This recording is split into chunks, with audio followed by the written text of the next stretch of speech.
Atheist Nomads, episode 225, Heresy and Schisms. The podcast you're about to listen to includes cursing and talking about hoo-haws. Please be advised. Welcome to another episode of Atheist Nomads. I am Dustin. Joining me is Lauren. Hello. And we are joined again by Erin. Hello. Back again. And so I went full 26 hours without any nicotine. I was not going with the goal of like cold turkey. It was the goal of a little bit more aggressively weaning myself down. But I made it 26 hours and then had reached the point where my brain just wasn't working. Like, it was so fun. Like, I'd gone all day feeling like all I needed was another cup of coffee.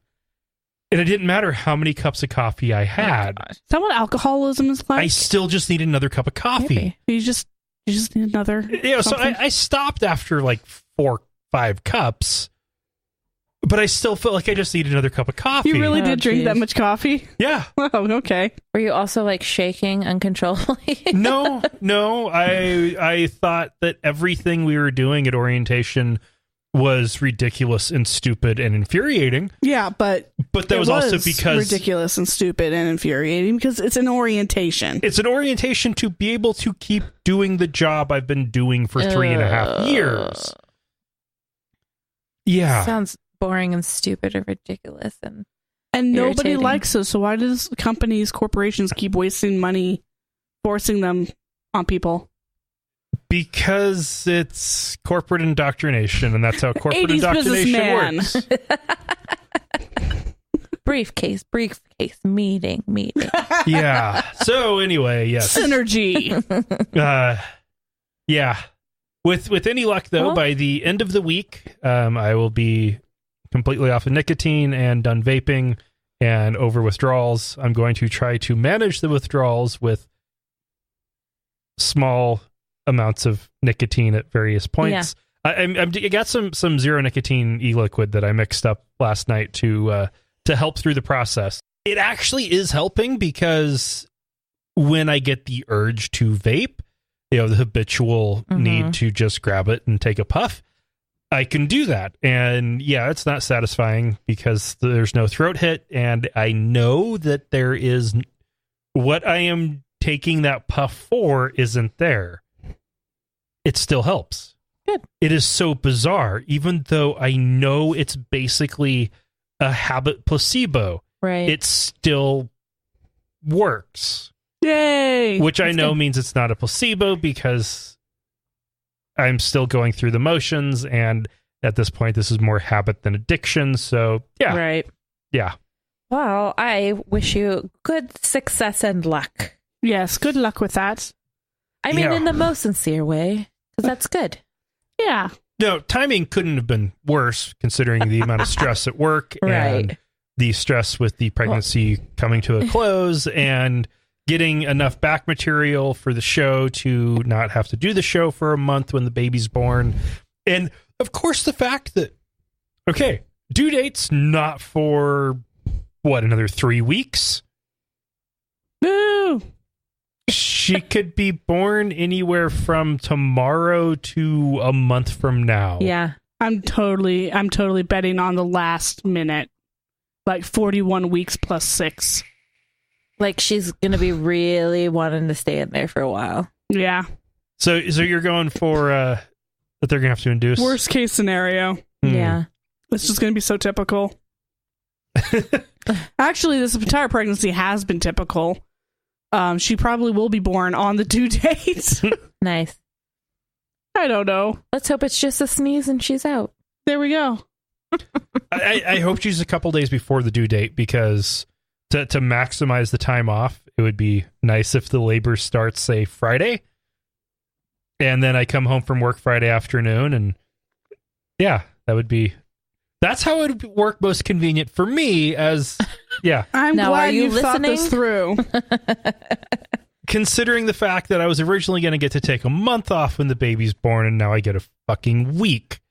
Bullshit. Yep. and I Let's have sigh. to sit through orientation. I'm not sure which is worse. As soon as they bring up personality tests, it's just like done. Oh, man. Yeah. It was such bullshit. I couldn't answer most of the questions because they were bullshit. We were getting rushed through it. So actually, my highest ranking one was ruler/driver. Tied with this is bullshit. I didn't answer a fucking question. I am the ruler. And the one that I completely didn't fit with was entertainer. And it was so crazy that Which is funny because you have a podcast. Yeah. And it's so true. You're not an entertainer at all. No. That's why I need other people. Well, at least you recognize that and you hire out your weaknesses. That's what management does. Yeah. So anyway, synergize. Yeah. Synergy. Yeah. Oh man, the personality word. test was so stupid. God. Oh, and since there was only 3 of us in the ruler/driver category, we get up there and all 3 of us had to describe the traits of that category, and got to me, and I was like, yeah, personally, I didn't see any patterns. And she's like, okay, let's move on to the next group. She's like marking down a big X next to your name. Not a team player. Well, okay, and it is so ridiculous to make up some bullshit personality test to make people go through so that you can divide everybody up as part of team building. Right. I still don't understand the IMGJTBCDEZ. I have no The idea. Myers-Briggs. Myers-Briggs. Yeah. Personally, I'm just like, I don't know what that means, and I don't really care to know. And if you put that on your dating profile, you will immediately be out of my book. It's almost as bad as saying you're a Sagittarius. So depending on when I've taken the Myers-Briggs, I have been either a INTJ, a ENFJ, no, not J, EN, it's always been a T and a J. The others have been all over the place. I don't even know what that means. All I know is the introvert extrovert. Oh, okay. Which I've been all over the place on. Yeah. Yeah, high school, total introvert. Now, pretty much a total extrovert. Can you be you can be like an introverted extrovert. Yeah. Yeah, totally. I feel like that's me. An extrovert Yeah. with kind of some hermit tendencies.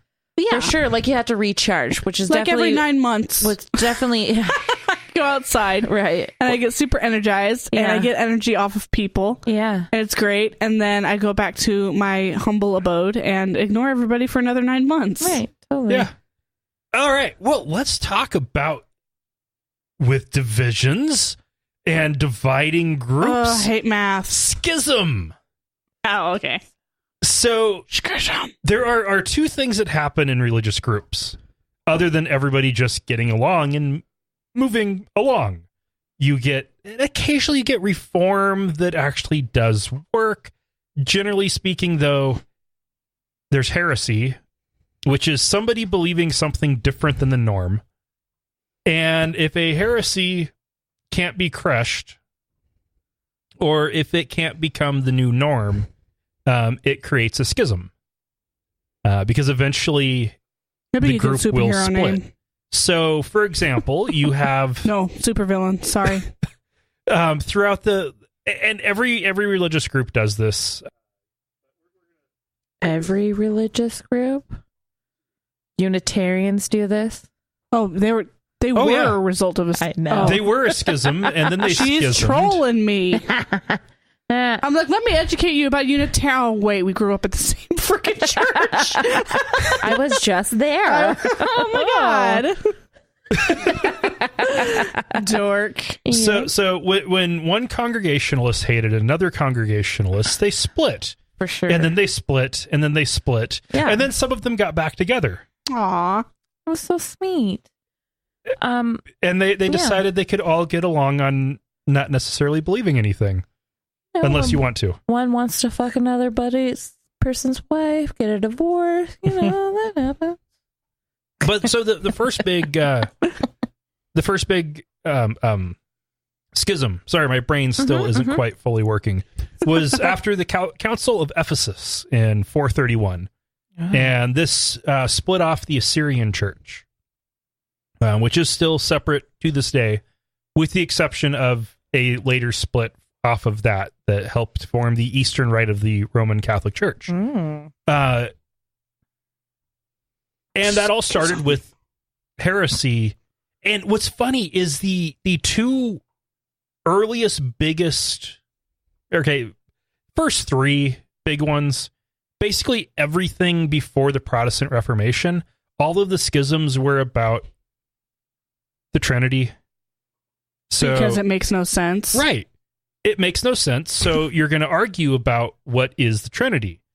And they kept splitting over what is the Trinity. Now, they also got some weird things that came up with it, like the Great Schism, or the Great East-West Schism between the Eastern and Western Church.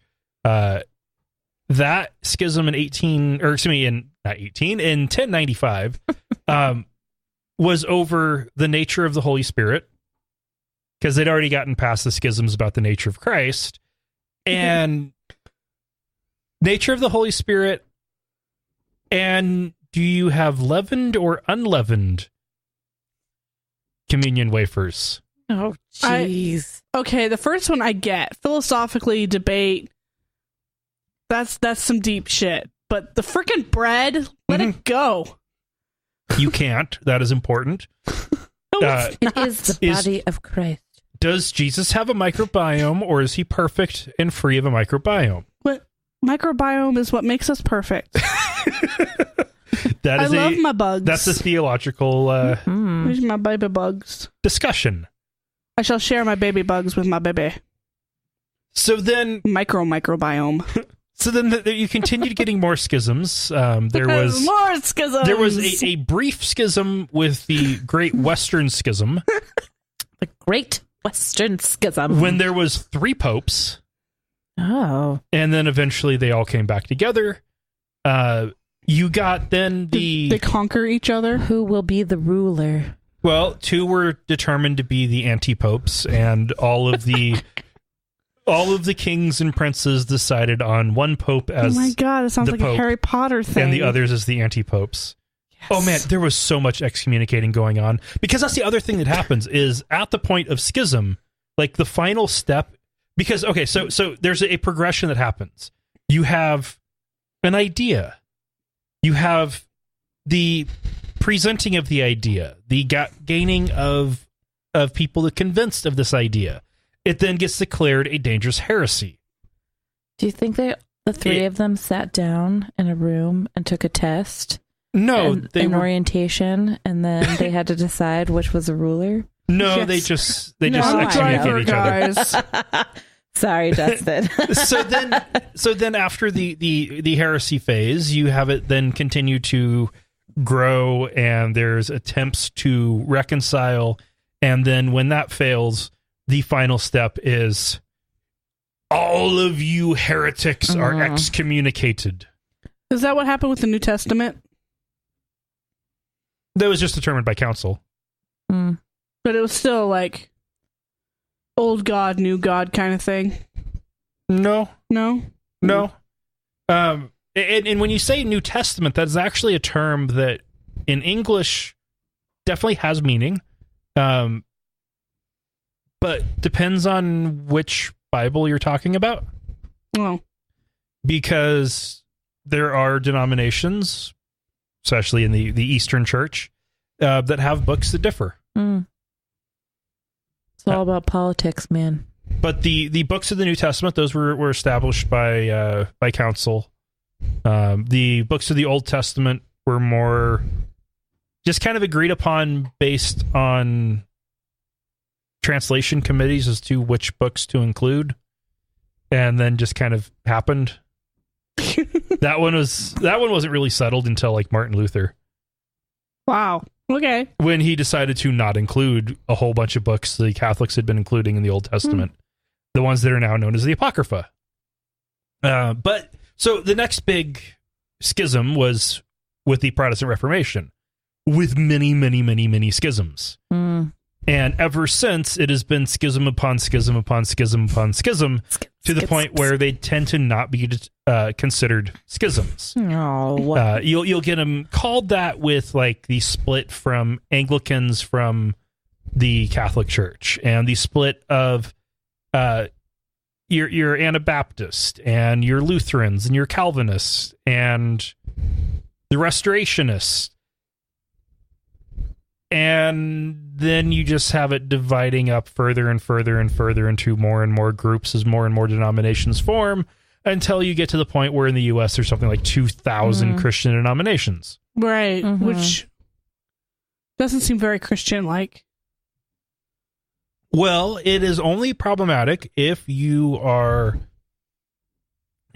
to the Nicene Creed, which includes the bit about the one true Catholic and Apostolic Church, Catholic meaning universal. Orthodox is in there too. The one true one Orthodox Catholic Apostolic Church, and there's either the belief that you have the one church and everybody else is wrong, or then they're all heretics, or that it doesn't actually mean anything. And schisms. Okay, well, that clears it like mud. So yeah, that's how schisms work. Okay. It gets, one reason why it gets muddier with Protestant groups is there isn't necessarily a fine line of a group splitting into two or one faction splitting off from a group, because you get these weird movements that just kind of spring up from nowhere. Kind of. Yeah, isn't everything really heresy these days? Heresy. Depending on who you ask. Anything anybody believes, somebody believes is heresy. Or for sure. Bullshit. Yeah. It all makes my head the greatest hurt. Superhero of all time. Bullshit man. All right, let's go ahead and take a break, and then we have news. Atheist Nomads is proudly brought to you by Archway Hosting. Check out their low-price, full-featured hosting solutions at archwayhosting.com. That's ARCHWAY hosting.com. We're also brought to you by listeners just like you. You can find out how you can become a patron at patreon.com/atheistnomads. That's patreon.com/atheistnomads. I know what everybody thinks we're going to talk about, but we have something first. Before that, Poland was just celebrating their Independence Day. And Polish Independence Day celebrations, they have two Independence Days. Their initial Independence Day from the Soviet Russians plus the Germans and the Austrians post World War I, and they also have their Independence Day against the Soviet Union in 1990. 89, 88, one of those. Yeah, they get two. Oh, fun. So anyway, yeah, so they're having this nice big Independence Day, and about 60,000 people decided to protest. They were waving red and white Polish flags. They were chanting "Death to enemies of the homeland." Catholic Poland, not secular. There was... Is this like a nationalist movement? Oh, yeah. Oh, Okay. yeah. There was... Big time. They were complaining about Muslim immigration, gay rights, the EU, anything that goes against Polish Catholic values. There was even stuff about white Europe. So basically, one of their Independence Days is independence from fascism. And now these people are protesting to go back to fascism. Yeah. oh gosh. Yeah. I'm sorry, if you got red flares and torches, you might be the baddies. Now, they just saying. They never had independence from fascism, because that independence from when half of Poland was conquered by Nazi Germany, Right. it was then just taken by Russia. So they went from a little bit of fascist rule to directly to communist rule. So there was no independence there. I was hoping they'd have better European fashion sense. It was a lot of hoodies. I do like a good... God, they're going to ruin a hoodie. Especially if that pocket's on the inside. Those are magical. It's fucking November in Poland. Yeah. Of course they're going to be wearing coats with hoods. Don't ruin it for everybody. No. 60,000 people? Yeah. This makes... People come from apparently other countries. Okay. This is huge. I mean, it's still technically a small percentage of the population. But still... That is massive, though. We freaked out about a few thousand skinheads gathering in the Unite the Right rallies here in the U.S. Right. And I don't know if it's even really into the few thousands. Right. I think it was more in the hundreds. This is 60,000 people. I'd be freaking frightened. I'd be frightened. If you want to know what the right-wing European nationalist viewpoint is, when we talked to Lauren L. from Republican Atheists, we ended up inadvertently not talking about Republican politics in the U.S. It was mostly about European nationalism. Huh. It is pretty terrifying. Yeah.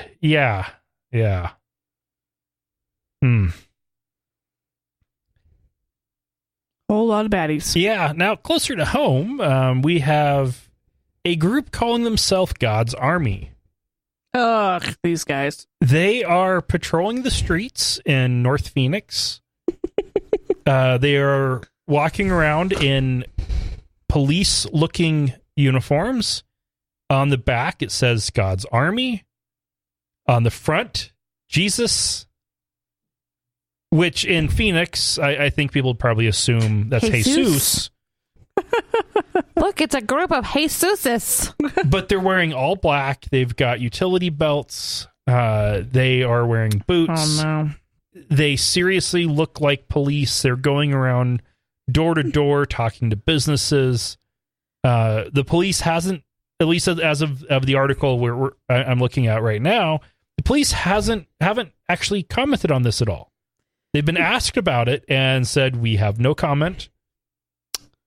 Yeah. So is this like a mafia type thing? Like they're going in, they're shaking down businesses for money? I mean, what's their point? They're terrorizing 80-year-olds in retirement facilities. Listen, have you heard the good word? This is... That's what I feel like they're saying. Yeah. Ex-military and ex-police.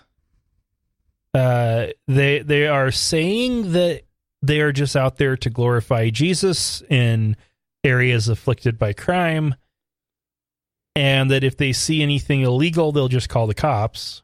No. Oh, I don't believe that for a second. No. And I can see the cops totally going along with this, because there's going to be a bunch of ex-cops that are doing it. So they're not going to say, no, it's probably not a good idea wandering around with weapons out and paramilitary uniforms. They just have uniforms. They have weapons? Oh, so one guy, a former New York City police officer, has handcuffs, mace, 9mm Glock, some extra magazines. No, their utility belts aren't empty. Okay.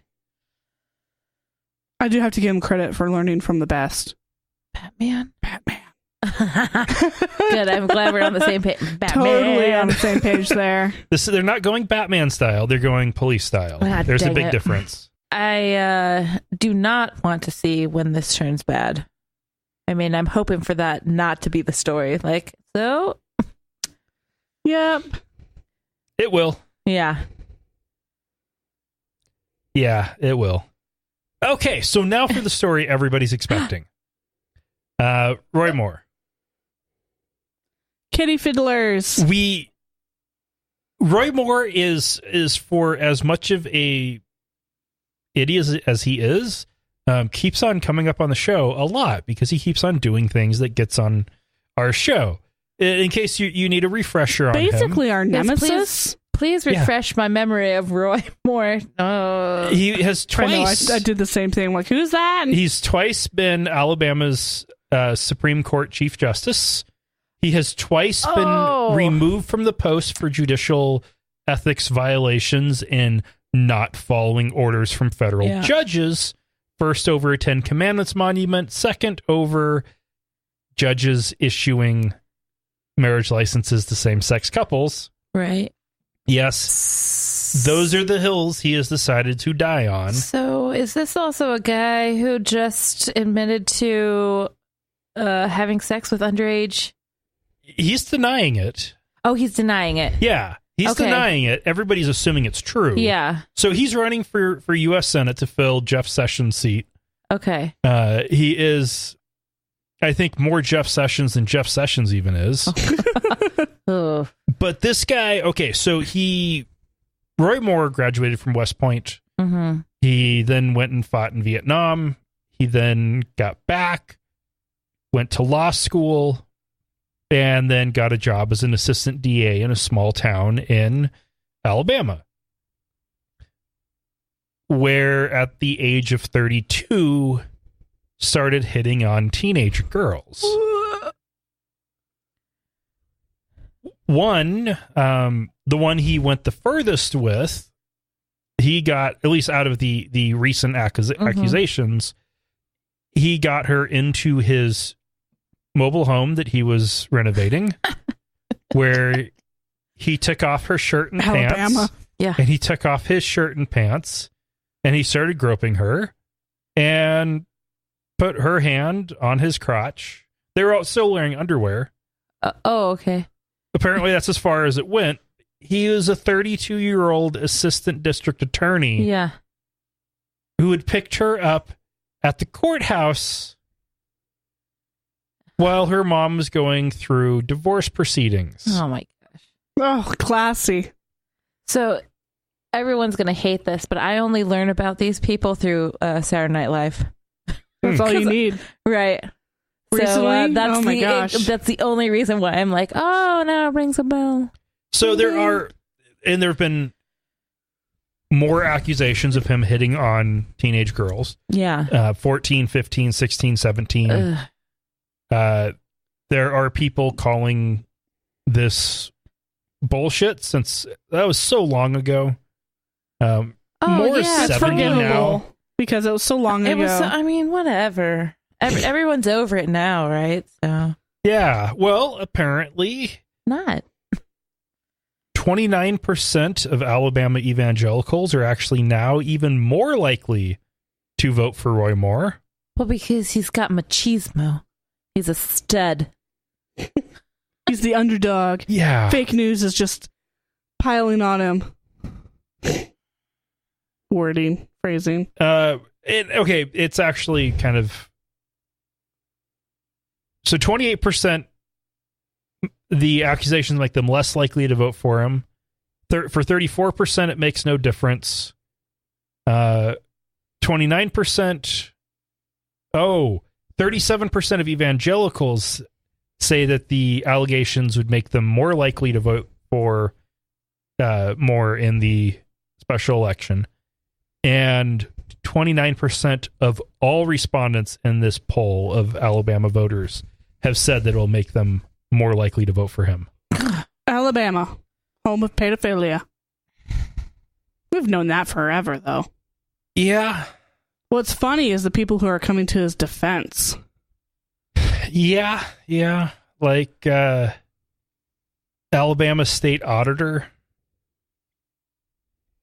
This is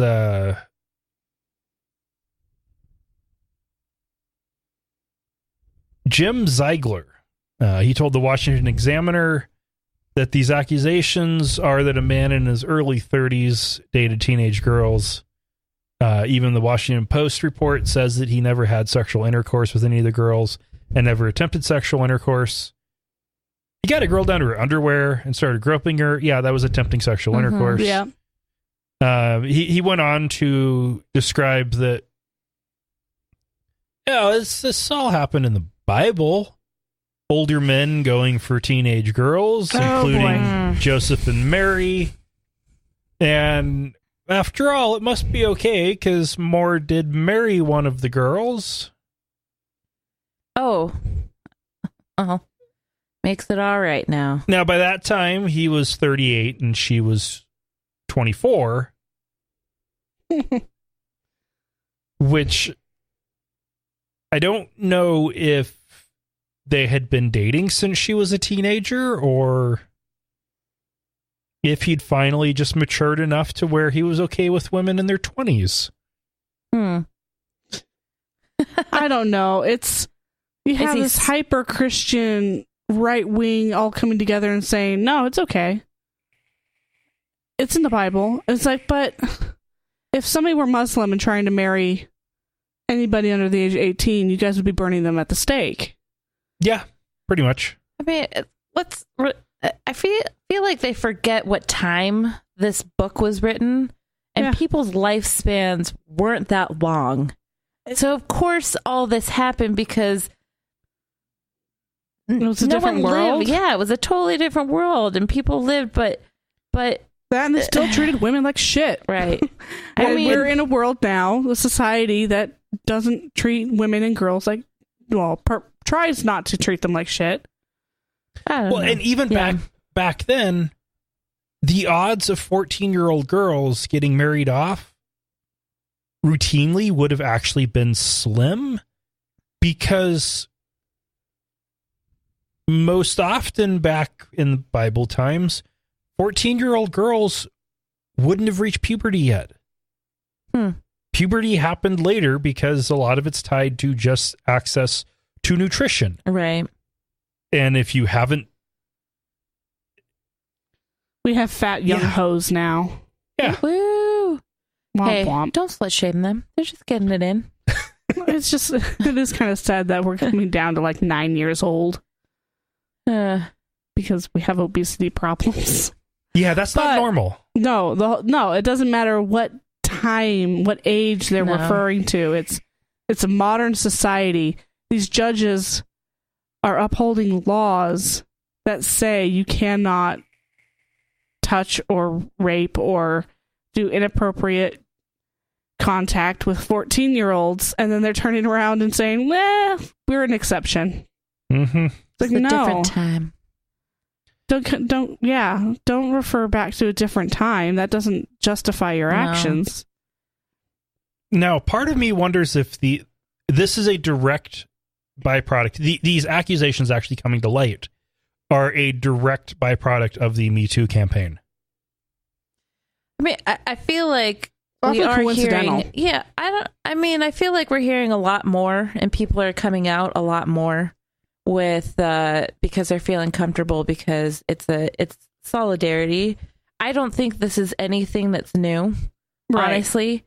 I mean, obviously he did this years ago. Right. So I just think people are feeling more comfortable and seeing that there's not these huge repercussions, these huge shame, which is great. I mean, it's great to voice, and there's no more. I'm not saying there's no more shame, but I think I think it's because of the coincidental or not.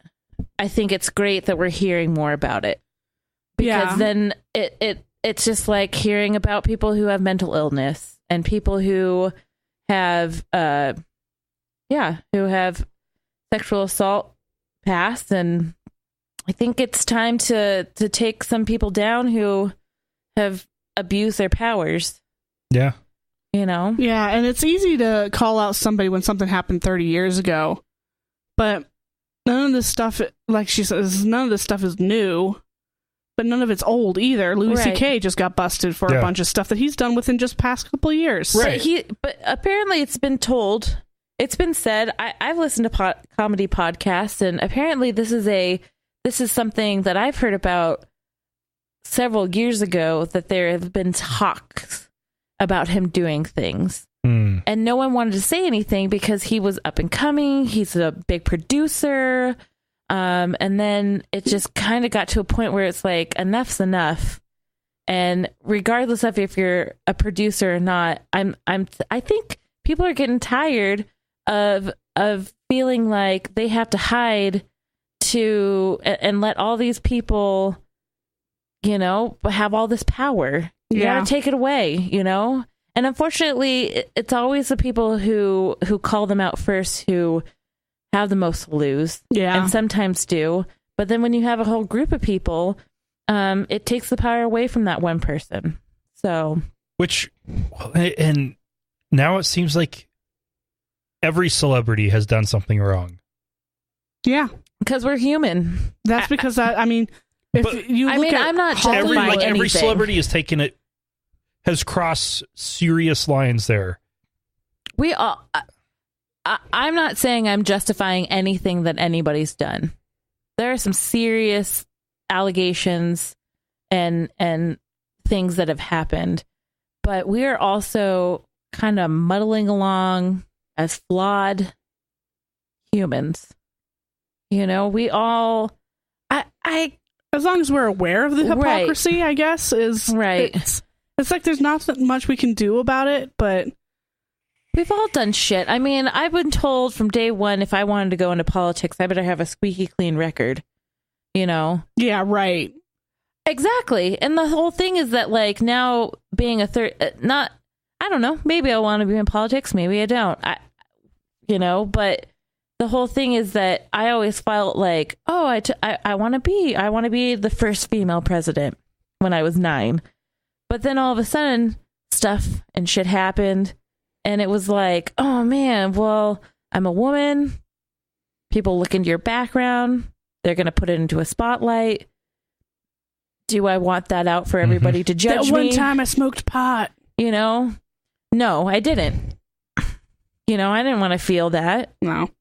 So, I mean, we're all human. We all do some shit. But for the most part, though, not everybody takes advantage of their power. I think it should be called out if you're doing things to young children, if you're doing things against people's consent. That's taking advantage. And I think there is a way, I don't know, there's a way to get ahead without doing that. But it's interesting, Dustin, you did bring that up. It's interesting that it seems like everybody has done something. Yeah. There was a movie that was basically ready to go that's is getting basically they're starting over because of all the accusations against Kevin Spacey. This is how it's always been in Hollywood. It has. In any entertainment industry. Entertainment and politics are very similar. Yeah. In that you get places with this perception that you have to whore yourself to the top. Right. And it was considered glamorous and just part of the show. And it's like, now we just reached this realization that that's not the case. You don't have to be that way. Right. So now would be, I'm very interested to see how things will be run from now on. If they start regulating this stuff and start punishing people who take advantage of other people. Well, and it'll be interesting to see how the market handles it. Right. When it comes to people in media. Right. There's also the, like, it's always suspicious if when you are running the chance of losing everything because shitty things you've done gets found out, or at least finally gets reported widely. Right. And you come clean and recant everything and apologize. That's always going to look suspicious. That's still better than like what Roy Moore did. Yeah. Which was call it all fake news. Right. But I mean, if you're going to bring up Kevin Spacey, he did do it in a really shitty way. And then was finally like, I'm gay, which then was like, oh, so this just gives people who are backwards thinking that gay and pedophilia go hand in hand, and it's really shitty, you know? Yeah, so we can agree on that. That's all right. Well, let's move from one sticky subject to a semi-related one. The state of Oregon has very strict rules about the age of consent. It's not like a lot of states where there's a gray zone. It is a firm line at your 18th birthday. On one side of it, everything's perfectly fine and legal. On the other side, it's a felony. Well, assuming one party is on one side of that line and the other party is on the other side. Right. You're going to prison for a very long time. It's a very, very firm line. The Salem-Keizer School District is now interpreting it a little bit different and has informed teachers and staff. And this is a school district with more than 40,000 students, that if they learn or even suspect that a student under the age of 18 is sexually active, that they need to report it to the police under the state's mandatory reporter laws, because children under the age of 18 can't consent under Oregon state law. Therefore, that is sexual abuse. So they're also saying that, like, if two 14-year-olds were having sex, then both of them. If two 17-year-olds are having sex, that's sexual abuse. Yep. Which then brings up the question of who's abusing who? no words. Yeah, it's hard because there's a part of me that wants to advocate for children's rights. You know, that they have the right to do certain things with their bodies at certain ages. Especially stuff that is unavoidable, such as sexual contact. It's just kids will be kids kind of thing. At the same time, I'm like, okay, yeah, but there's a lot of kids who get in deep, deep trouble because of this.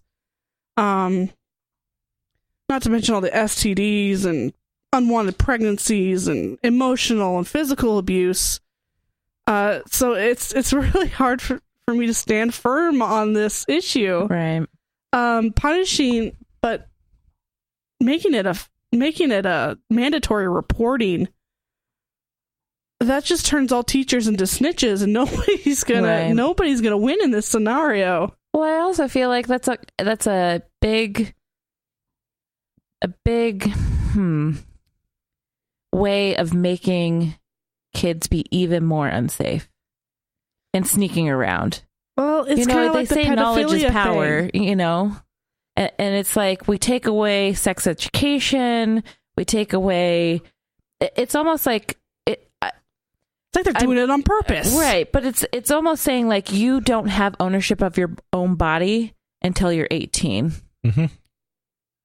Like you're right. You can't make any choice for yourself because you don't know how to. It's almost like you're an idiot until you turn 18, which we all know is not true because we were all idiots when we were still 18. So, this even goes to the point of if a student asks a teacher a question about contraceptives or about how to avoid, even if it's just a question, what can I do to avoid getting pregnant? Now the teacher has to call the cops. No way, really? That's what they're... Yeah. That is crazy. So they don't teach, which is so crazy to me. So they don't teach sex ed then. It would sound like that is an illegal class to have. Yeah, it would be like teaching, height of the drug war, teaching people how to smoke pot or cook meth or something. That is literally how people see it. And it's like, no, That's not how it works. It's not how any of this works. I'm pretty sure sex ed is still in the Oregon state curriculum. Okay. And the state of Oregon has very strict rules on if it's in the curriculum, you have to teach it. Okay. Even in private schools. Right. But you better I mean, not you use think that Oregon would knowledge. be like a very progressive sex education? It's just this one district. I don't know. But, They're just. I mean, Salem is interesting. Mm-hmm.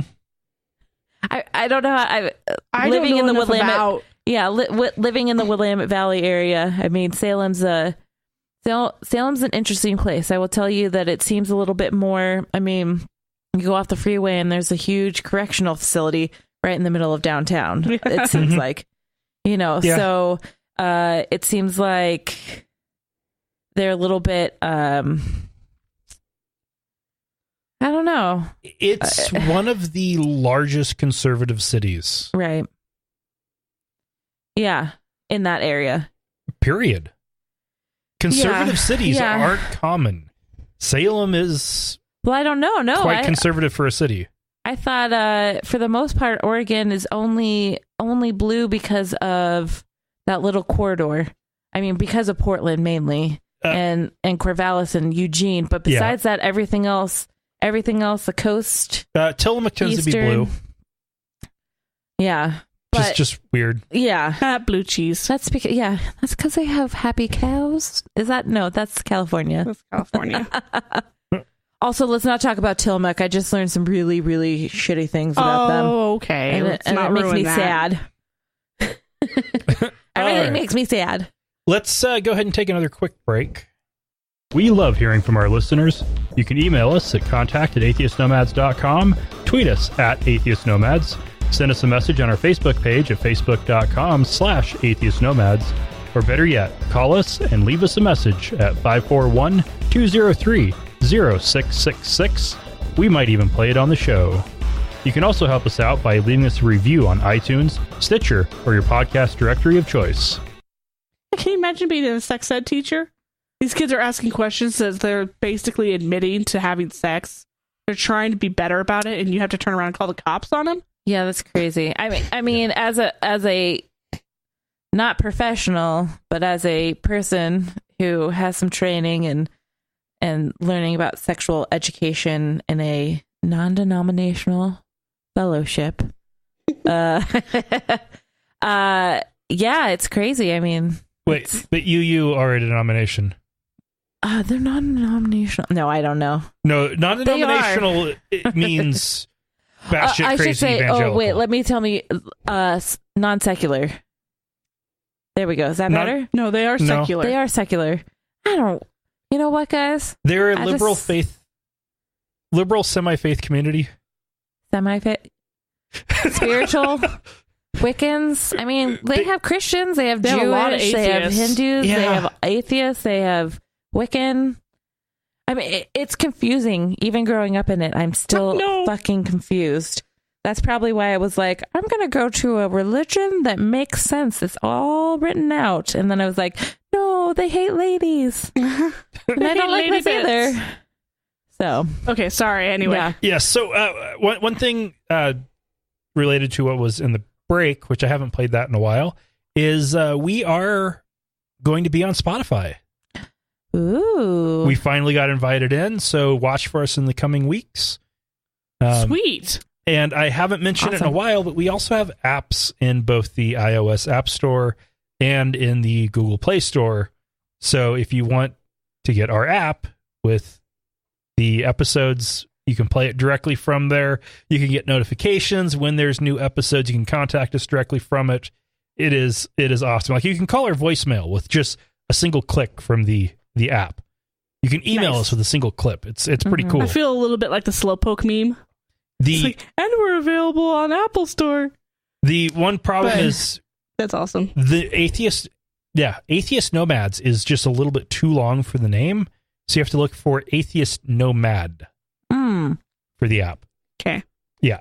Anyway, okay, so House Republicans have actually, since there have been some objections to the way they were trying to get rid of the Johnson Amendment and their tax reform bill, they have figured out how to double down on it. So they have now amended the bill to allow any not-for-profit organization to do politicking. Gah.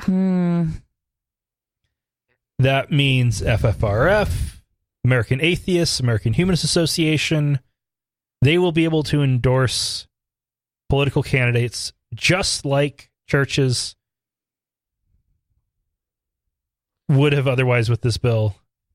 So much for keeping money out of it. This also means that 501c3 educational nonprofits like zoos would be able to. The Humane Society could start endorsing candidates. All right, let them have it.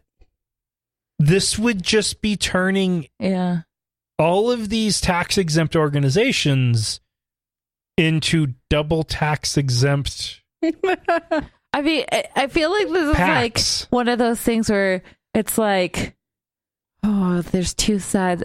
Like, I don't know. I mean, in one sense, like if there's this candidate who has a lot of money and they're looking for money, I mean, let's give it to the poochies. Who the fuck cares? But on the other hand, I'm like, that's so horrible. Yeah, I know. The whole premise is like, this is so messed up. This is give unlimited money, tax-free, to be used for political campaigns. It is, it's terrible. Is, and that's even worse than if it was just churches. Would it be funny if there was like a Republican candidate who was like, you know what? Planned Parenthoods are in every town. Yeah. I'm just going to give them a bunch of money to endorse me. Yeah. Dummies. Suckers. What will be funny will be if the Satanic Temple starts endorsing bad candidates. Well, whoever's the most gluttonous, free sex, lots of booze and food. Man. Chris Christie. They're not hedonistic. They're satanic. There's a difference. That's LaVeyan Satanism. I don't know. Someone was totally telling me that Satanism was all about whatever. That's LaVeyan Satanism? Did they have a schism? No, this would not be a case of a schism. This would be a separate origin. That was a good callback, though. I know. I tried. Good try. Good try. Yeah. I feel like I try a lot and then I just end up looking like an idiot. But hey, that's how that starts for you. Yeah. Jared Huffman is a Democrat from California in the U.S. House of Representatives, and he has finally come out and said there's too much religion in U.S. politics. Oh, great. That Republicans are using religion as a cudgel. Yeah. Or cudgel. Sorry, cudgel. Not a word most Americans are familiar with, but yeah. Please define. I'm guessing like a club? I don't know. Hold on. We can't let that one go. No, we can't. Like, you can't just say it, then just be like, I know how to spell it. I want club, to know. Baton, mace, nightstick. Nice. So I was right. Yay. I guessed correctly. I inferred correctly from the context.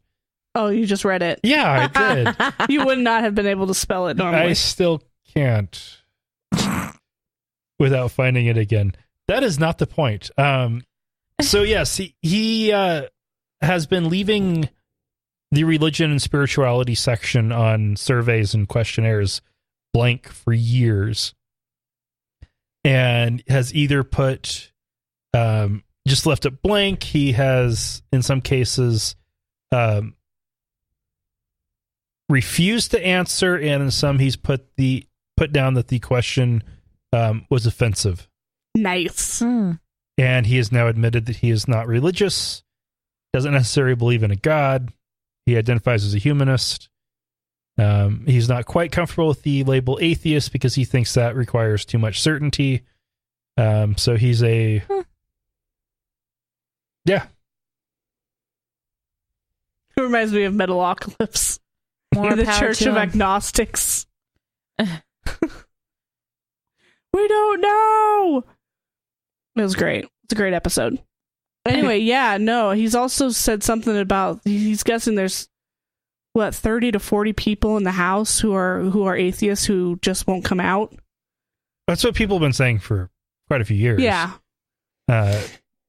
Some of the leaders in atheist groups actually know dozens of current elected officials that are atheists. They should come out and be powerful. Scary. It is scary.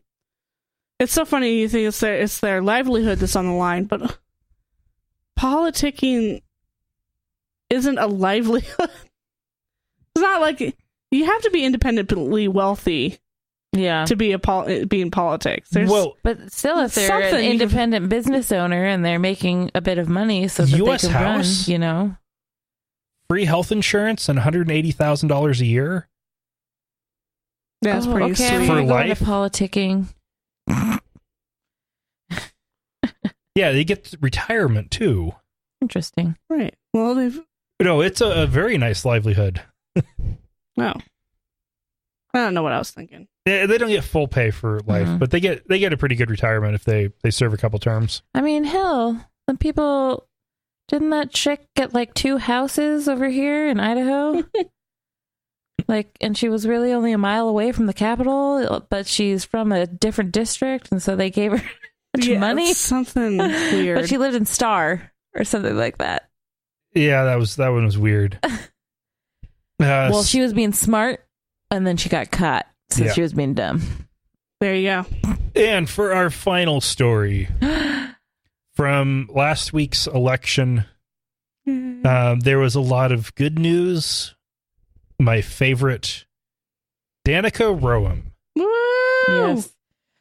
Finally. I'm so excited for this happy news. She's a transgender woman, heavy metal singer, and she defeated the very man who wrote the anti-trans bathroom bill for Virginia. That is just amazing. I am just, when I saw that story, I was just, it put a smile on my face. Especially since I've lived in Virginia before. Oh.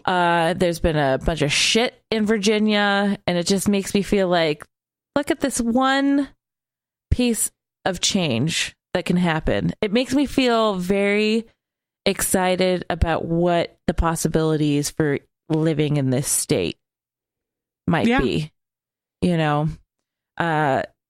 so I'm freaking fantastic. I love it. Yep. I'm freaking out, guys. So great. Freaking fantastic. Yeah. So Danica, rock on. Yeah. Seriously. Yeah. So I just, I love the icing on the cake where it was like, oh, that is like the pure, oh, I'll show you, white male. I mean, that's not necessarily true, listens to oldies. Well, it's so much worse than that. I'll melt your face off. Bob Marshall is the guy she beat. He self-declared himself to be the chief homophobe.